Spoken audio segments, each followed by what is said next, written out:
As an unrelenting heat wave grips the nation, New Bordeaux has suffered its fourth consecutive day of record-high temperatures.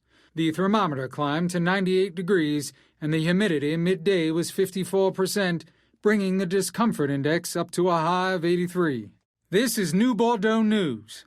Final Mardi Gras preparations are well underway in the French Ward and throughout the city. In a meeting with local businesses, Mayor Papineau promised this year's Fat Tuesday festivities would be, quote, historic, citing record-breaking numbers of floats and projected attendees. Just a reminder that New Bordeaux News will be broadcasting live from the parade for New Bordeaux's biggest event. This is New Bordeaux News. The FBI and local police are searching for 4 men suspected of robbing the Federal Mint here in New Bordeaux. The authorities haven't yet disclosed how much was stolen, but witnesses say that the police exchanged gunfire with an unknown number of suspects. No suspects have been apprehended.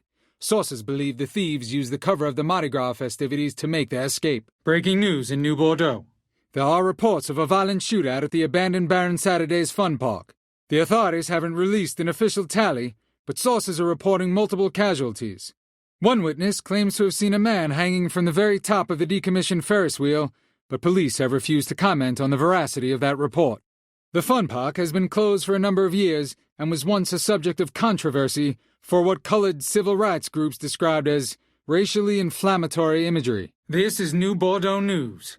Prominent local businessman Anthony D'Orazio was murdered today when an unknown suspect stormed his residence at the Royal Hotel. Witnesses at the scene saw D'Orazio fall from the window of his penthouse apartment. There was a loud crash, like a bomb going off. I looked up and there was a man falling from the top of the building. Breaking news. A raging fire has swept through the storied boxing arena in Southdowns today. Firefighters are now battling the blaze. There is no report as to how many lives have been lost, but witnesses say Tommy Marcano, brother of reputed mobster Salvatore Marcano, was spotted at the scene shortly before the fire started. This is New Bordeaux News. A white resident of Southdowns was questioned by police in the shooting deaths of 2 colored men this evening. Witnesses say that Southdowns resident Hollis Dupree was involved in an altercation with Lamont Harris, 24, and Trey McCall, 25, ending with the shooting of the 2 young men. Police released Mr. Dupree on his own recognizance after he claimed to act in self-defense when the 2 victims trespassed on his front porch. Witnesses claim the 2 men, recently returned from tours in Vietnam, were seeking help with a flat tire. Breaking news in New Bordeaux. Hollis Dupree, the white resident of Southdowns who allegedly killed 2 colored men in self-defense in front of his home, has been arrested. According to Dupree's defense attorney, pressure from local civil rights leaders and growing national attention on the case is what motivated the DA to file charges. The Korean War veteran has been released on bail pending trial. Dupree is accused of killing Vietnam veterans Trey McCall and Lamont Harris after the young men knocked on his front door seeking help with a flat tire. This is New Bordeaux News with an update in the Hollis Dupree trial. Defense attorneys for the elderly Southdowns resident claim he was simply reacting to the recent wave of colored-on-white violence that has plagued New Bordeaux. The defense also painted a damaging portrait of one of the victims, Trey McCall. He apparently spent time as a teenager in juvenile hall for undisclosed crimes. Dupree's defense is being paid for following an outpouring of public support for the Korean War veteran. Breaking news in New Bordeaux. Gun violence erupted on the steps of the French Ward Courthouse today following sustained tense protests in the wake of the Hollis Dupree mistrial. White residents and colored protesters clashed on the court steps. Witnesses report an unknown white suspect opening fire on the crowd before fleeing the scene on foot. New Bordeaux prosecutors maintain that in spite of protests, they will not seek to retry Dupree due to what they feel is a lack of evidence. The trial has highlighted increased racial tensions in the city, with colored residents framing it as part of a pattern of systemic violence against non-whites in New Bordeaux. This is New Bordeaux News. Federal Judge Cornelius Holden was found murdered today in the French Ward.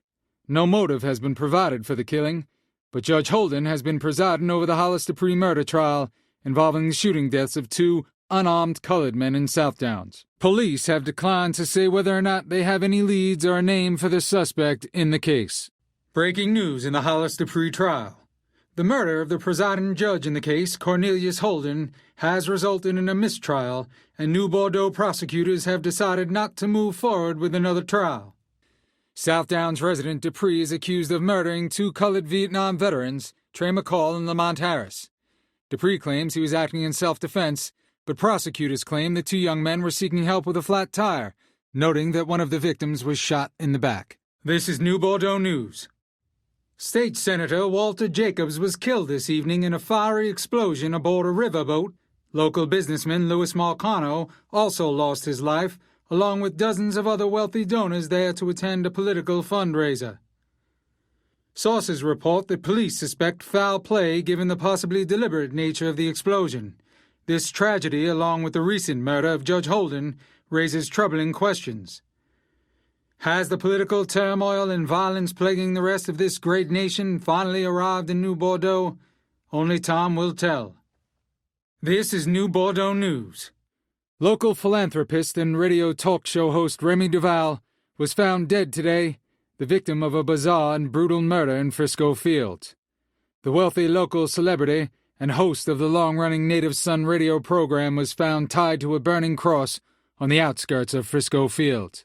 Police refuse to offer any comment on the potentially racially motivated nature of the killing, but say they are pursuing all leads. This is New Bordeaux News.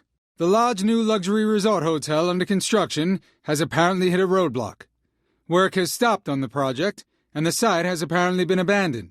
The city is trying to ascertain who owns the land, as there are legal challenges to the deed. The real estate investment firm owned by the late Remy Duval previously owned the property. We interrupt for some breaking news. A hospital spokesman reported today that New Bordeaux socialite and philanthropist Olivia Marcano has passed away. Marcano succumbed to complications following surgery. No further details were offered in the wake of bizarre and conflicting reports that Mrs. Marcano was a victim of foul play. Mrs. Marcano was well loved and well known in the community, and was a frequent guest on the late Remy Duval's popular radio show, Native Son. Mrs. Marcano's death was especially notable, given her business ties to Mr. Duval, who was recently found murdered in what is believed to have been a racially motivated killing. This is New Bordeaux News. The police and fire department are still combing through the wreckage of the unlicensed casino complex under development in the northern unincorporated section of New Bordeaux. Details remain sketchy, but police discovered multiple bodies in what was clearly a gun battle with an unknown number of assailants at the planned resort. Convicted felon Salvatore Marcano and his son Georgie have been identified among the dead. Listeners may recall the ongoing initiative to legalize gambling in New Bordeaux, which was unable to pass a city council vote. More recently, the measure was headed before the circuit court for review. However, the apparent assassination of sitting Judge Cornelius Holden has stalled proceedings. We'll keep you updated with more details of this breaking story. Breaking news in New Bordeaux. New Bordeaux police are still attempting to piece together the identity of the colored New Bordeaux woman known only as Cassandra. Using fingerprint identification, New Bordeaux Police Department has discovered arrest records for a Ms. Bethina Lawrence as well as a Mrs. Rutina Lawford for vice-related crimes in Texas and Mississippi. Police have yet to release a cause of death for the victim, but will provide updates as they become available. Breaking news in New Bordeaux. The police have verified that the recently discovered body in Point Verdun was that of Thomas Burke, a fixture in the Irish community. Authorities have not yet released the cause of death, but sources say the medical examiner will be ruling it foul play. Burke was the owner and proprietor of Burke's Iron and Metal. According to police records, he was also the suspect in numerous activities involving Irish organized crime. We'll provide updates on this story as soon as they become available. Breaking news in New Bordeaux. The police have confirmed that the body recently found in River Row is that of Vito Scaletta. The authorities have not revealed the cause of death for Scaletta, an ex-felon turned restaurateur, but sources report that the medical examiners will declare it foul play. We'll provide updates on this story as soon as they become available. This is New Bordeaux News. Multiple police officers were engaged with a deadly pursuit of an unnamed suspect in Delray Hollow. Witnesses report a black man fleeing the scene, but no other details are available at this time. A large-scale manhunt is in progress. Breaking news in New Bordeaux. The police were involved in a sustained shootout with an unknown colored male suspect in the Barkley Mills area. Details are scarce at this time, but sources report multiple fatalities and injuries. We'll keep you updated with more details in this breaking story. Breaking news in New Bordeaux. Gun violence erupted today between police officers in River Row and an unnamed suspect. Witnesses report a colored man fleeing the scene, but the police have yet to provide details about the shooter. We'll keep you updated with more details in this breaking story. This is New Bordeaux News. Currently, uncorroborated reports are coming in of scattered gun violence throughout the bayou. The police have no comment, but witnesses calling into the New Bordeaux News tip line have reported shooting between Haitian gunmen and other currently unknown parties. We'll keep you updated as more details of this story come in. Breaking New Bordeaux news. There are reports that a fierce gun battle took place earlier today at the Anderson Bay Lighthouse in the bayou. Witnesses report extended gunfire, and police are investigating casualties. Police have announced that an investigation is underway. Breaking New Bordeaux news. Chaos in the streets with reports that city police have engaged in armed conflict with an unnamed suspect in South Downs. Details are scarce at this time, but witnesses report seeing a colored man flee the scene of the crime, ultimately evading police pursuit. We'll keep you updated with more details in this breaking story. This is New Bordeaux News. Police have responded to an armed suspect downtown in what some are characterizing as a prolonged gunfight. Numerous police vehicles were summoned to the area with witnesses reporting sustained gunfire before the suspect ultimately made his escape. Breaking New Bordeaux news. Reports are coming in of an armed shootout between New Bordeaux police and an unknown assailant in the French Ward. Police have not issued any details about the shooter, but witnesses report a colored male suspect fleeing the scene. We have some breaking news from Tick-4 Harbor. Witnesses report a black man fleeing the scene, but no other details are available at this time. A large-scale manhunt is in progress. We have a breaking story out of Point Verdun where witnesses have reported sustained gunfire. This network, as well as New Bordeaux police, have been unable to substantiate these reports, but we'll update you as soon as we have more information. Breaking news in New Bordeaux. A deadly clash between the police and an armed assailant erupted in Point Verdun, leaving residents stunned. Details are scarce at this time, but witnesses report seeing a colored man flee the scene of the crime, ultimately evading police pursuit. We'll keep you updated with more details in this breaking story. Dateline, Chicago. The leader of the Blackstone Rangers street gang was sentenced to prison yesterday. A jury convicted Eugene Hairston of solicitation to commit murder. According to the prosecutor in the case, Hairston hired 6 teenagers to shoot 3 rivals and paid them $1 each. Dateline, Chicago. 800 National Guardsmen were mobilized today to support police confronting 5,000 protesters at the Democratic National Convention. 4 companies of soldiers took positions on Michigan Avenue between the convention and anti-war protesters across the street in Grant Park. 5,000 more guardsmen have been put on alert. Dateline, Greenwood, Mississippi. Judge W.H. Bizzell has issued an injunction against the continued boycott of white-owned stores by Negroes in the city. Dateline, Mexico City. The U.S. Olympic team won 2 gold medals yesterday, one in the shot put and one in the 100-meter dash, tying one world record and setting a new Olympic record. Dateline, Memphis, Tennessee. Judge Preston Battle, who will preside over the trial of James Earl Ray, today issued a 10-point order restricting news coverage of the case, citing security concerns. Ray is being held in the murder of Dr. Martin Luther King. Dateline, Prague. Sirens signal the start of a 1-hour general strike to protest the Russian-led military occupation. President Ludwig Svoboda flew to Moscow for a showdown with Kremlin officials. Meanwhile, President Johnson is set to brief congressional leaders on the situation. Dateline, London. Cast members of the nude musical Hair decided to wear their clothes when they recently appeared on a London TV talk show. One of the cast members said that nudity in the theater is fine, but on television it would look awkward. A production of the show was recently prohibited by the City Council of New Bordeaux, citing concerns of public decency. Today, the Pentagon said that 24,000 soldiers will be sent back to Vietnam this year for a second involuntary tour of duty. The order will mainly affect one-term enlistees and not those drafted for 2-year tours. United States Marines invaded the southern half of the DMZ in Vietnam to block an expected offensive by the North Vietnamese Army yesterday. 168 enemy soldiers were reported killed. Using women and children as shields, Viet Cong soldiers invaded Ray Lu in the Mekong Delta yesterday and burned more than 1,000 homes to the ground. This, according to a South Vietnamese government spokesman. U.S. Marines stormed their way to the south wall of Hue Citadel yesterday, wiping out the last pockets of resistance and raising an American flag on the Citadel wall. Today, the White House repudiated what they're calling misinformation from presidential hopeful Senator Eugene McCarthy. McCarthy claimed that tactical nuclear weapons had been requested for use in Vietnam. He went on to say that it wouldn't surprise him if some of the generals had been asking for nuclear weapons. U.S. soldiers used armored helicopters to smash a communist battalion 2 miles north of Saigon today. 10,000 North Vietnamese have been killed as U.S. soldiers have pushed back the VC's biggest offensive of the war. The United States ambassador to Vietnam, Ellsworth Bunker, pledged unflinching support for our allies in Saigon. Quang Tri City was freed yesterday by the U.S. 1st Cavalry Division. Warplanes dropped bombs on thousands of communist soldiers hiding out in Hue.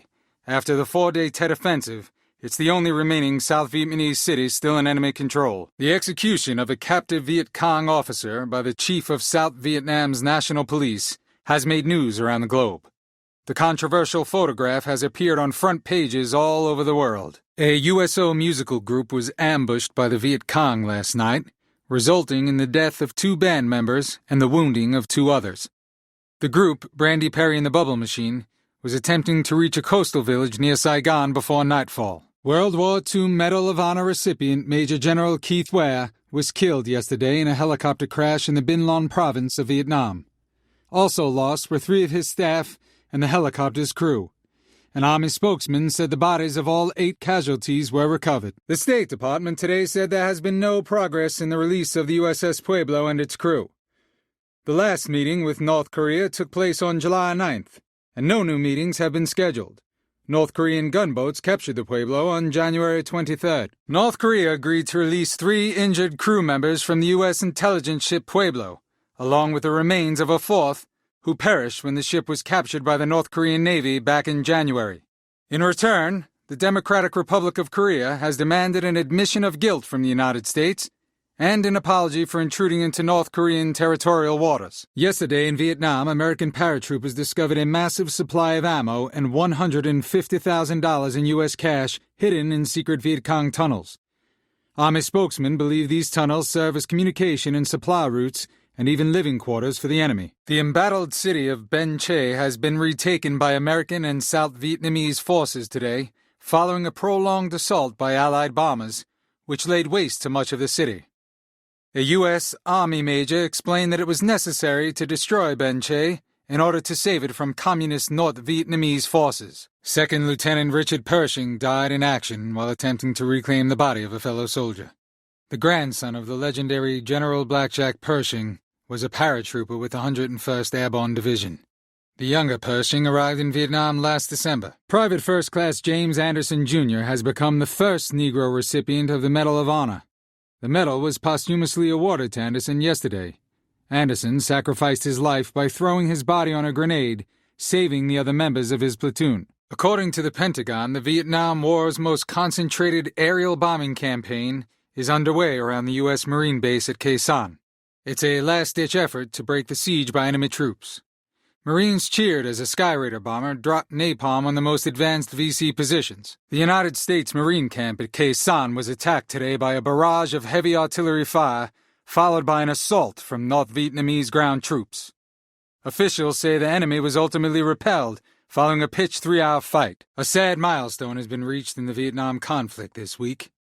According to a Pentagon spokesman, this week marks the largest number of casualties in the ongoing conflict. 543 Americans have been killed in action, with 2,547 wounded. By comparison, North Vietnamese forces have suffered 37,000 casualties over the last 3 weeks. President Johnson today ordered an end to all air, naval, and artillery bombardment of North Vietnam. In a speech to the American people, he said that he hopes that this action will lead to positive progress towards a peaceful settlement of the Vietnam War. Former Vice President Richard Nixon officially announced his candidacy for the Republican presidential nomination yesterday in front of a cheering crowd of supporters. Nixon declared that peace and freedom in the world, and peace and progress here at home, will depend on the decisions of the next President of the United States. President-elect Richard M. Nixon headed to Walter Reed Army Hospital today to get some good advice from his old superior, former President Dwight D. Eisenhower. Nixon said his main objective as president will be to bridge the generation gap, bring the races together, and unite the American people as one. Presidential hopeful Richard Nixon came out against Hubert Humphrey, claiming he has ignored the unanimous advice of his own advisers and doesn't want wiretaps used in the war against organized crime. Nixon believes wiretaps are perhaps the best weapon the Justice Department has to fight the growth of organized crime at a time when Americans are demanding action. Tragically naive is what Richard Nixon called Hubert Humphrey yesterday.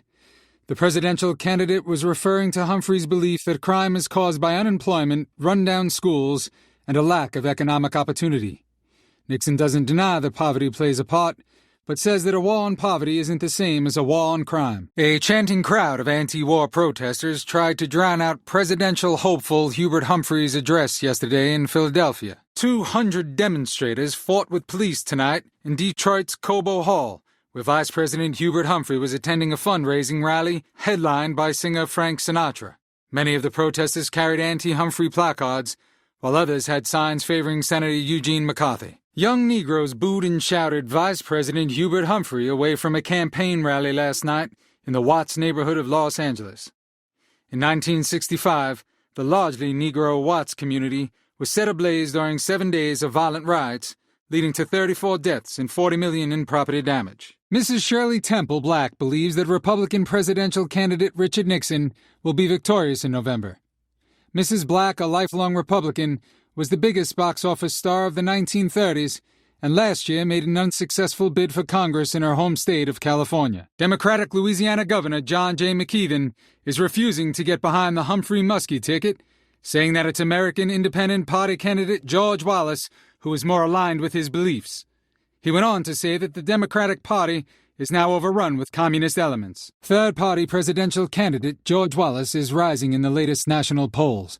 The pro-segregationist is now projected to take 19% of the vote. He believes there's no doubt he will win much of the Deep South, including Alabama, Mississippi, and our own great state of Louisiana. Presidential hopeful George Wallace blames anarchists led by college professors for setting off a wild protest at a rally last night.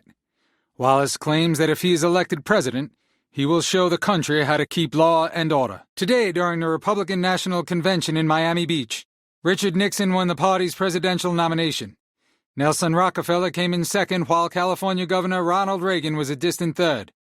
The 55-year-old nominee said it was time to replace those responsible for the failures in Vietnam, the sagging economy, and violent crime in the streets. Nixon vowed to, quote, seek the truth, find the truth, and live the truth. In the midst of the most tumultuous political convention in American history, Vice President Hubert Humphrey accepted the presidential nomination of his party. A group of Louisiana Negro Republicans brought suit against the party in federal court yesterday. They alleged discrimination in the selection of delegate slates for the Republican convention.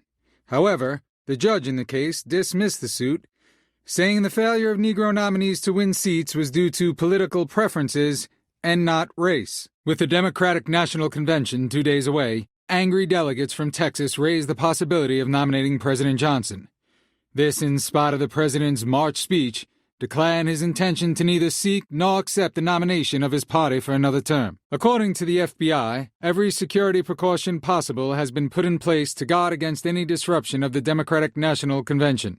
Federal authorities have begun a major surveillance operation, and agents will monitor the convention floor to guard against any unauthorized demonstrators. Police clashed with so-called hippie protesters in Chicago's Grant Park last night. An estimated 2,000 protesters were confronted by police and National Guardsmen. Jeeps outfitted with barbed wire grills pushed demonstrators off Michigan Avenue, while police and guardsmen used tear gas, batons, and rifle butts to force protesters back to Grant Park. More than 2,000 union delegates cheered AFL-CIO President George Meany when he offered his support for the police action against disruptive protesters in Chicago. Meany described the protesters as a group of young kooks. Senator Everett Dirksen commended the Chicago police on the excellent job they did to restore law and order and calm the violent demonstrations intended to disrupt the Democratic National Convention. While testifying today at the National Commission on the Causes and Prevention of Violence in America, J. Edgar Hoover, director of the Federal Bureau of Investigation, complimented the Chicago police and defended their actions in clashes with so-called hippie protesters. According to a new Gallup poll, most adults in the U.S. support Chicago police's handling of so-called hippie protesters during the Democratic National Convention. 6 out of 10 white people approved of the police action. However, the study goes on to say that 6 out of 10 Negroes did not. A special panel has been created by the House Committee on Un-American Activities. Its aim is to determine if the recent riots during the Democratic National Convention were inspired and motivated by radical communist elements in this country. The mayor of Chicago released a report today about the riots last month during the Democratic National Convention. According to the report, the disturbances were planned months in advance and were designed to disrupt and create turmoil in an effort to topple our present form of government. Eldridge Cleaver, the Black Panthers' Minister of Information, will teach a course this fall at the University of California at Berkeley. The author of Soul on Ice will be examining the problems of racism, poverty, and justice in America. Governor Ronald Reagan tried to have Cleaver fired from this position, but was unsuccessful. Democratic presidential hopeful Eugene McCarthy, campaigning in Kentucky, faulted the Democratic Party for not living up to their promises in the war on poverty. He went on to claim that most of the urban poor are black and powerless, and called on young activists to join the fight to create prosperity for everyone. This morning in Mexico City, Tommy Smith won the gold medal and teammate John Carlos won the bronze in the 200-meter sprint. When the Star-Spangled Banner was played, they both raised their hands in a Black Power salute with heads bowed. However, as they left the podium, they were booed by the crowd. A study released today by the President's National Advisory Commission on Civil Disorders claims that a majority of American Negroes consider the urban riots of the last few years a form of social protest. The report goes on to say that future riots can only be prevented by addressing the root causes of poverty in the Negro slums. The study repudiates the so-called riffraff theory of riots, which holds that only a small fraction of the Negro population is responsible for the violence. Yesterday, murder charges were filed against Negro astrologer Fred Ahmed Evans. This after a violent riot in Cleveland left 7 dead and 15 wounded. Evans is suspected of instigating the riot, which erupted Tuesday night. He faces charges in the murders of 3 white policemen. Negro playwright Leroy Jones was arrested in Newark, New Jersey, after an argument with a police officer in a local bank. He was taken into custody and charged with using offensive language and resisting arrest. Last evening, Negro youths ran wild in Washington, D.C., committing brazen acts of vandalism. A police car was hit with rocks, and windows were shattered on H Street. Earlier that evening, 5 policemen and 3 civilians were hurt, following a concert by James Brown.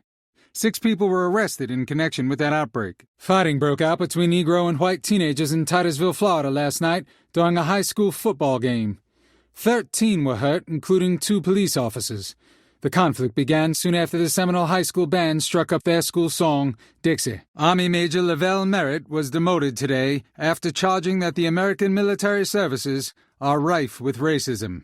According to Major Merritt, himself a Negro, the American people have been told that the military leads the nation in eliminating discrimination, but he believes that to be a blatant lie that he and too many other Negro officers have helped to perpetuate. Attorney General Ramsey Clark claimed today that the decline in the number of riots over this last summer is entirely due to the efforts of police. It's especially impressive considering the tragic events of last spring and the massive riots that swept the nation in the summer of 1967. Nearly 200 off-duty New York police officers, clad in civvies and wielding blackjacks, assaulted members of the Black Panther Party in the corridor of a Brooklyn criminal courts building today. The off-duty officers are part of an informal organization known as the White Tigers. The executive director of the National Urban League said that the police brutality used against the mostly white protesters would help whites to understand the excessive force and raw brutality that many Negroes have suffered since the Civil War. In Berkeley, California, Students for a Democratic Society held a mass gathering demanding the disarmament of all police forces. At one point, a long-haired young man threw off a towel and danced naked for several minutes before he was persuaded by the police to replace the towel. In El Salvador, 2,000 jeering students took to the streets in protest against President Johnson. Carrying signs calling the president the murderer of Vietnam, the students hoped to disrupt the summit meeting between Johnson and 5 Central American presidents. The students chanted, "Viva Viet Cong," and burned an effigy of Uncle Sam at the front gate of the American Embassy. In Santa Barbara, California today, militant Negro students seized a classroom building, holding it until their demands were met. University officials agreed to hire more Negro athletic coaches, more Negro professors, and more Negro representatives in the administration. Yesterday at Northwestern University, 2 young women saved the American flag. The pair of co-eds protected the flag from demonstrators who tried to use it for an anti-war protest. The women won a tug-of-war with 2 male protesters who tried to lower the flag as a tribute to American and communist casualties in Vietnam. 2,000 student protesters attacked the U.S. Embassy in Santiago, Chile, shattering windows and throwing rocks. 5 people were injured and 40 arrested. A spokesperson for the demonstrators claimed they were acting in solidarity with other student protesters from around the world. Student demonstrations in Mexico City erupted in violence yesterday, 10 days before the Olympics are scheduled to begin. 10,000 students, some armed with automatic weapons, were confronted by a massive force of 5,000 soldiers. The soldiers were reportedly ordered to crush the uprising at any cost. 20 to 30 casualties were reported, with hundreds more injured. Thousands are believed to be under arrest. Student anti-war demonstrators at Columbia University took over a campus building last night and staged a 3-hour meeting. The protests ended with a march around the grounds. 300 students were said to have participated in the protests. A civil rights protest at a whites-only bowling alley in Orangeburg, South Carolina, erupted in violence last night, resulting in the death of 3 college students. 28 others were wounded as they attempted to run away. According to witnesses, highway patrol officers fired into a crowd of 150 protesters. Governor Robert E. McNair blamed the unfortunate deaths on outside Black Power agitators. Thousands of demonstrators took to the streets of London and clashed with police in the biggest anti-American protest in British history. 30,000 students and other demonstrators marched to protest U.S. involvement in Vietnam. In a statement today, GOP vice presidential candidate Spiro T. Agnew said he believed that recent student demonstrations in France, Germany, and the United States were linked to international communists. Agnew explained that while he doesn't want to revive MacArthur-era communist witch hunts, he does believe that the young people of today need to be watched very closely. Reverend Ralph Abernathy and 100 marchers protested outside the Republican National Convention today, determined to draw attention to the plight of the poor. Dressed in ragged denim and straw hats, they paraded behind a mule-drawn wagon outside the convention hall, singing civil rights songs and chanting slogans. Rock-throwing protesters wrought havoc throughout Paris's Latin Quarter yesterday. Police were forced to use tear gas to scatter the Bastille Day demonstrators. The annual holiday celebrates the storming of the notorious prison during the French Revolution. This is the first public disturbance in Paris since June, when the police battled with student protesters occupying the Sorbonne. The so-called hippies of San Francisco were not preaching peace yesterday when they protested the arrest of a handful of suspected narcotics dealers in the famed Haight-Ashbury district. Rioters smashed windows, set fires, and threw rocks at police. City officials say they have made 43 arrests as a result of the disturbance. Soviet officials have released files on the autopsy they performed on Adolf Hitler shortly after his suicide 23 years ago. The German dictator's body was identified using detailed dental records. The report documents that his death was caused by cyanide poisoning. This version contradicts earlier versions by historians who concluded that Hitler shot himself after shooting his mistress, Eva Braun. Airlines that fire stewardesses when they hit their mid-30s or marry are in violation of federal law. This, according to a ruling made today by the Equal Opportunity Employment Commission. The Equal Employment Opportunities Commission ruled yesterday that airlines are discriminating by not hiring men as stewards. The Soviet spaceship Zon 5 has re-entered the Earth's atmosphere after being the first vessel to ever circle the moon. This gives the Russians a head start in the man-to-the-moon race. The Soyuz 3 returned to Earth after 5 days in orbit. The craft was piloted by the oldest man ever sent into space, 47-year-old Georgy Bergovoy. The Soyuz 3 practiced docking maneuvers with Soyuz 2 in preparation for a future Soviet moon landing. Apollo 7 took to the heavens and its 3 intrepid astronauts are on their way into space. Tomorrow, they will beam their mission directly to our TVs as they test the complex lunar module docking maneuver. The next Apollo mission could very well be the one that takes America to the moon. The Apollo 7 astronauts beamed a television special directly to our living rooms this morning. It was the country's first live telecast from an orbiting spacecraft. Buck Rogers has nothing on us, folks. Today, the Senate charged Jeff Fort, second in command of the Blackstone Rangers gang, with contempt of Congress. Fort walked out of a Senate investigating committee yesterday after he was refused permission to cross-examine his accusers. An expert witness told Congress today that there is evidence that the drug LSD can significantly increase the chance of cancer. The hallucinogenic drug has previously been linked to birth defects, including chromosomal breakage and genetic mutations. A biologist from the California Institute of Technology announced the discovery of a substance called chromosomal RNA. With it, the researcher claims scientists will one day be able to grow new organs and limbs by controlling the genes which direct cell development. A Cuban national armed with a bogus hand grenade hijacked a jetliner over Texas today and took it to Havana after a suspenseful refueling stop in New Orleans. An airliner heading for Miami was hijacked in New Orleans and diverted to Havana, Cuba. Passengers said the gunman who commandeered their flight warned everyone on board that black nationalists are going to hijack a plane every day for the next 100 days to show white people that black people can't be kept down. It was the 12th hijacking this year of an American plane. Special agents are boarding flights headed for Florida in an attempt to slow the rash of hijackings that have gripped this nation over the last year. The undercover agents have begun boarding flights after yet another aircraft was hijacked last week. Defense Secretary Robert S. McNamara today admitted that the 1961 Bay of Pigs invasion of communist Cuba was a grave error. McNamara says that while President Kennedy took the blame, the invasion was unanimously recommended by all of the late Commander-in-Chief's advisors, including himself. The new Czech parliament passed laws earlier this week to abolish freedom of the press and freedom of assembly. These two new laws effectively put an end to Czechoslovakia's recent bid for democracy and personal liberty. Once more, the Czech people are under the yoke of Soviet oppression. Officials from the Czech government are asking the UN for help as tanks continue to roll into Prague. Soviet soldiers have seized control of parliament, and Czech President Ludvík Svoboda is reportedly under house arrest. Ambassador Shirley Temple Black, watching from the balcony of her hotel, claims to have personally witnessed the killing of 20 civilians. President Johnson denounced the invasion as naked Soviet aggression. Former President Eisenhower shot the very first hole-in-one of his life in Palm Springs, California today. His golfing party included Freeman Gosden, the actor who played Amos on the once-popular Amos and Andy radio program. Doctors at Walter Reed Army Hospital confirmed that ex-President Eisenhower suffered a severe heart attack early this morning. They describe his prognosis as guarded. It was Eisenhower's third heart attack in little more than 3 months, and was suffered hours after his speech at the Republican National Convention. Mae West, Hollywood's most famous sex symbol of the 1930s, has been cast in a movie depicting Roman debauchery to be directed by Federico Fellini. The 76-year-old actress will be joined in her first foreign film by American comedy icons Groucho Marx and Jimmy Durante. Ramon Navarro, silent film star of the 1920s, was found dead today in his Hollywood Hills home. The one-time film idol's bloody pajama-clad body was found atop his bed.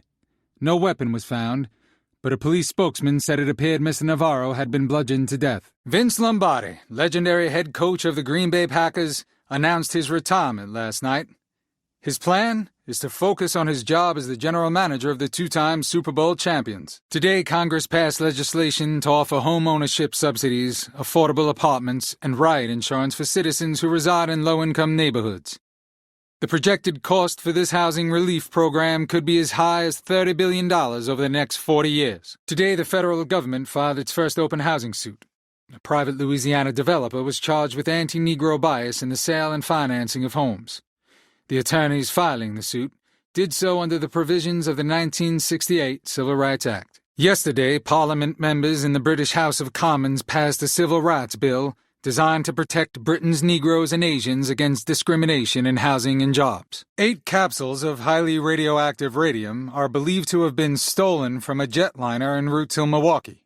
Federal authorities are currently conducting an exhaustive search in that city, as well as in San Francisco and Chicago. France today detonated its first hydrogen bomb, joining a club that includes the U.S., the Soviet Union, Britain, and Red China. The blast was equivalent to 1 million tons of TNT and was set off in the Fangatufa Atoll in the South Pacific. Artillery fire was traded over the Suez Canal yesterday between Israel and Egypt, killing 14 troops and wounding 29. Egyptian refineries were said to be ablaze. This is the worst clash between these two enemies in a year. Israel today unveiled a comprehensive non-point program for lasting peace with its Arab neighbors. Foreign Minister Abba Aban spelled out his country's terms before the United Nations General Assembly. The Iraqi government has been overthrown. According to a report on Baghdad Radio, President Abdel Rahman Arif has been deposed and will go into exile. As anti-Americanism in Turkey continues to spread, 17 American sailors were injured fighting with young Turks. Militants in Turkey want the U.S. government to intervene in the ongoing feud between Turkey and Greece over Cyprus. London, England, Wandsworth Prison. The lawyer for James Earl Ray announced that if his client is extradited, he will plead innocent by reason of insanity in the assassination of Dr. Martin Luther King, Jr. Colored civil rights leader Dr. King was shot by a sniper on April 4th as he stood on a Memphis hotel balcony. According to James Earl Ray's British attorney, Ray will not fight against extradition. The suspect in the April 4th assassination of Dr. Martin Luther King, Jr. will return to the United States to face trial. Attorney Arthur Haynes says he may drop James Earl Ray as a client. The defense attorney for the man charged with the murder of Dr. Martin Luther King, Jr. claims that serious arguments have arisen between him and his client. Apparently, there's a difference of opinion with regards to the best defense strategy. The assassination conspiracy trial of Clay Shaw was postponed today by federal authorities. The trial will not resume until the U.S. Supreme Court rules on Shaw's countersuit. Shaw is charged with conspiring with Lee Harvey Oswald to assassinate President John F. Kennedy. Today, the grand jury investigating the assassination of President Kennedy subpoenaed Allen W. Dulles, the one-time head of the CIA. District Attorney Jim Garrison has stated that he believes the assassination was part of a widespread conspiracy conducted by rogue elements within the CIA. The girlfriend of Perry Russo, a prominent witness in District Attorney Jim Garrison's assassination conspiracy investigation, passed a lie detector test yesterday. She claims she didn't know Lee Harvey Oswald or Clay Shaw. She also said she was unaware of any plot to assassinate the late President Kennedy. Is marriage in the future for the widow of fallen President John F. Kennedy? Mrs. Kennedy was recently seen in a ski resort in the French Alps with Britain's Lord Harlech, himself a recent widower. Former First Lady Jacqueline Kennedy married 62-year-old Greek shipping magnate Aristotle Onassis today aboard his luxury yacht, the Christina. Present at the wedding were a dozen guests, including her children and her sister, Princess Lee Radziwill. The trial of Sirhan Sirhan for the murder of Robert Kennedy was delayed. The accused shooter will undergo additional psychiatric tests and brain x-rays. Sirhan's defense attorney strongly hinted that he intends to have his client plead innocent by reason of insanity. Kennedy was murdered in Los Angeles after winning the California primary. Evangeline Downs Racetrack was raided early this morning by state police and Louisiana Racing Commission agents. They arrested 5 men and confiscated illegal instruments and a wide assortment of drugs that are allegedly used in the doping of racehorses. In Birmingham, England yesterday, Mr. Norman Thorns was informed he was the proud father of 4 girls and 2 boys. The sextuplets, born 2 months premature, weighed between 2 and 3 pounds each. The Thorns babies are the first sextuplets ever to be born in Britain. 400 so-called women's liberation activists protested the recent Miss America pageant in Atlantic City.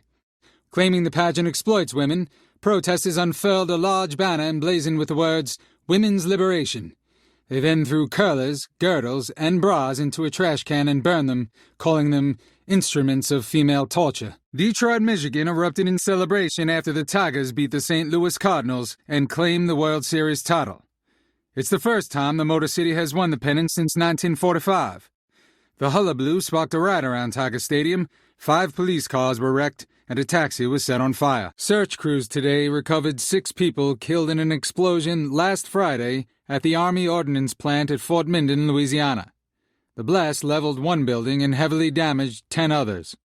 Luckily, the explosion occurred before most of the workers had arrived for the day. Pope Paul VI today rebuked critics of his birth control ban, saying that many Catholics were hypocritical in their attitude towards sin. Some believe he was referring to theologians who have said they don't regard his anti-birth control encyclical as an infallible statement. Surgeons in London will be operating a second time on movie star Elizabeth Taylor for a mystery ailment. Her husband, the actor Richard Burton, spent 3 hours with her after the surgery and told the press she is doing well. Yesterday, tennis star Billie Jean King won her 3rd consecutive female singles title at Wimbledon. Yesterday, 4 young people stripped naked in front of the New York Stock Exchange. The quartet danced and had their bodies painted in front of curious onlookers. The creator of this so-called happening pointed out to those assembled that nudism costs nothing. She then urged them to become one with nature and promised to paint their bodies with polka dots. The 9-day strike by New York garbage collectors ended today. The illegal strike has littered the city with 100,000 tons of trash. A powerful earthquake hit the Philippines this morning, possibly leaving 200 dead.